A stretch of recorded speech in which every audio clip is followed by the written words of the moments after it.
फिर इसी तरह ये यूरोपियन कंपनियां पूरे मिडिल ईस्ट में फैल गईं। आज बात करेंगे कि ये यूरोपियन कंपनियां किस तरह मिडिल ईस्ट छोड़कर भागी। कुवैत के सिर्फ एक कुएं की पैदावार 5,43,144 लीटर प्रति दिन थी और इराक के एक शहर करकुक का एक कुआं दुनिया का सबसे ज्यादा तेल पैदा करने वाला कुआं कहलाता है। दोस्तों, आज जैसे ही हमारी जुबान पर पेट्रोल का नाम आता है तो हमारा ध्यान तेलों के आसमान छूते रेटों की तरफ जरूर जाता है। पेट्रोलियम लातीनी जबान में दो लफ्जों पेट्रो और ओलियम से मिलकर बना है। पेट्रो का मतलब होता है पत्थर और ओलियम का मतलब होता है तेल। 27 अगस्त 1859 को कर्नल एडवर्ड ड्रेक ने सबसे पहले पेंसिल्वेनिया में तेल के जखीरे खोज निकाले थे और फिर उसी वक्त से अमेरिका ने कारें, ट्रक, बस ज़्यादा से ज़्यादा पैमाने पर बनाने शुरू कर दिए और फिर बहुत जल्द वो वक्त आया कि पूरे यूरोप में तेल की डिमांड बढ़ गई और अब इतना तेल यूरोप में नहीं बचा कि वो अपना काम चला सकें। और अब वक्त आ गया था कि जिस तरह यूरोपियन देशों की पहले से ही आदत थी कि जो चीज़ हमारे पास नहीं है वो हम दूसरे मुल्कों पर कब्जा करके भी हासिल कर सकते हैं। फिर अमेरिका, फ्रांस, जर्मनी, ब्रिटेन निकल पड़े अरबों की ज़मीन पर तेल की तलाश करने और सऊदी में पहली मर्तबा मार्च 1938 में एक अमेरिकन ऑयल कंपनी ने तेल निकाला। फिर इसी तरह ये यूरोपियन कंपनियां पूरे मिडिल ईस्ट में फैल गईं और ये किस तरह फैली ये हमने पिछले 3 एपिसोड में बताया था। आज बात करेंगे कि ये यूरोपियन कंपनियां किस तरह मिडिल ईस्ट छोड़कर भागी। जब इराक के बाबा करकर में तेल खोजा गया तो यूरोपियन कंपनियां हैरान रह गईं क्योंकि उस कुएं से इस कदर तेल बाहर आया कि जिसकी उम्मीद किसी भी देश को नहीं थी। उस वक्त जब पूरी दुनिया में तेल की डिमांडें बढ़ गईं और अरब तेल के नाम से पूरी दुनिया में मशहूर हो गया। साल 1960 में जिन 14 देशों ने मिलकर एक ग्रुप बनाया जिसे ओपेक कहते हैं, दुनिया का 60% कच्चा तेल इसी ओपेक ग्रुप से खरीदा जाता है, जिसमें ईरान, इराक, कुवैत, सऊदी अरब, वेनेजुएला, कतर, इंडोनेशिया, लीबिया, संयुक्त अरब अमीरात, अल्जीरिया, नाइजीरिया, इक्वाडोर और अंगोला शामिल हैं।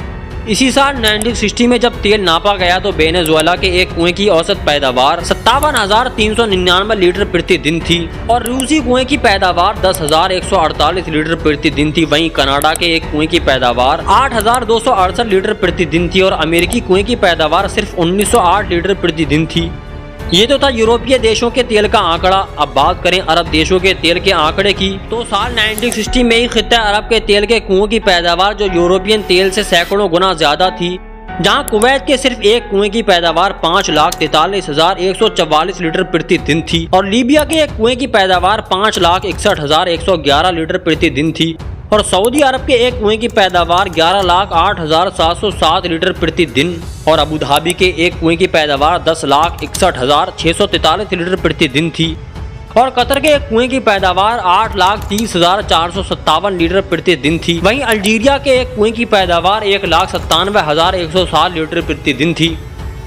बात करें दुबई की तो उसके एक कुएं की पैदावार इन सबसे ज्यादा 17,41,050 लीटर प्रति दिन थी और वो इराक देश जो सिर्फ तेल और सद्दाम हुसैन के नाम से जाना जाता है, उसके एक कुएं की पैदावार 21,51,270 लीटर प्रति दिन थी और इराक के एक शहर करकुक का एक कुआं दुनिया का सबसे ज़्यादा तेल पैदा करने वाला कुआं कहलाता है, जिसकी पैदावार 1980 में 15 करोड़ 90 लाख लीटर प्रति दिन थी। यही वजह है कि अगर आप हिस्ट्री खंगालेंगे तो मालूम होगा कि यूरोपियन कंट्रीज 1928 से 2011 तक कई बार इराक पर कब्जा कर चुकी हैं और सबसे ज्यादा तबाही 2003 से 2011 तक चले वार में हुई, जिसमें 1 लाख इराकी मारे गए, जिसमें 66,000 निर्दोष नागरिक थे और बाकी इराकी आर्मी के जवान। और मुसलमानों के सबसे अच्छे लीडर सद्दाम हुसैन को झूठे इल्जाम लगाकर मौत की सजा सुनाई गई। बात करें यूरोपियन कंपनीज के अरब तेल को छोड़कर जाने की तो यूरोपियन कंपनियां तेल छोड़कर नहीं गईं, बल्कि अरबों को वो तेल की कंपनियां जो उनके देशों में चल रही थीं उन्हें यूरोपियन देशों से खरीदना पड़ा। बात करें सबसे बड़ी कंपनी अरामको की, पहले ये कई अमेरिकी कंपनियों के मिलने से बनी। पूरी डिटेल के लिए एपिसोड 10 देखें। अरामको सऊदी अरामको कब बना? साल 1949 में अमेरिकी company Aramco 7 crore 95 lakh litre प्रतिदिन तेल की पैदावार करने लगी थी।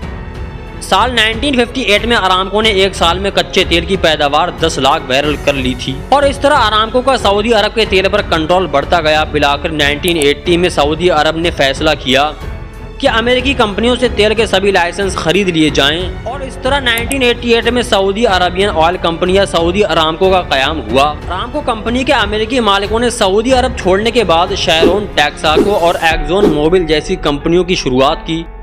और जिस तरह सऊदी अरब ने अरामको को खरीदा, वैसे ही और अरबी देशों ने इन विदेशी हुकूमतों से तेल की कंपनियां खरीदी और तेल को नेशनलाइज किया। आज के एपिसोड में बस इतना ही। वीडियो पसंद आई हो तो लाइक जरूर करें और चैनल को सब्सक्राइब कर लें।